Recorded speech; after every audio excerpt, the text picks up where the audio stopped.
আসসালামু আলাইকুম। আমি ডিং আছি আটগাঁও। ওই যে আটগাঁও কামহর লাগে জিন্দা সারে মুগদা বাড়িঘর, আসামিজ বাড়িঘর সব হিন্দু মানুষ।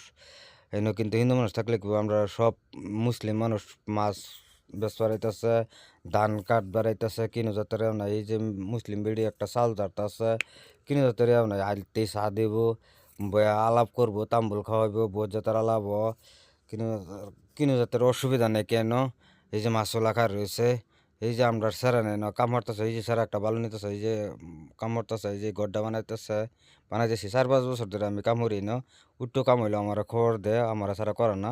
এই যে মেয়া বেড়ি একটা কাম হর লাগে। চাচি, ও চাচি, আইনা বাড়ি কই? হ্যাঁ, আসামের ভিতরে আইন এমনি আমরা মেরে খারাপ পা আইন যদি মাইরালা বাদে কি করবেন? হ্যাঁ, এমনি দেখুন না আসামে আমরা খারাপ পা এমনি দেখুন না যদি মাইরালা বাদে কি করবেন লাইন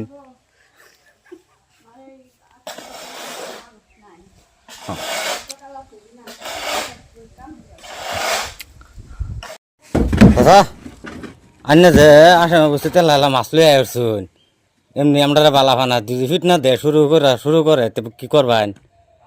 2 ফিট না শুরু করে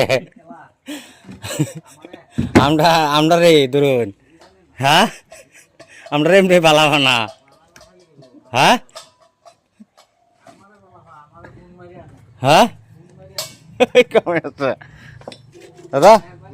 কই আছো যে এ যে অকলে আহিছে আমার মেয়ে মানুষ তো ভাল নাপায় আপোনালোকে যদি মাৰি পেলা পিছত কি কৰিব?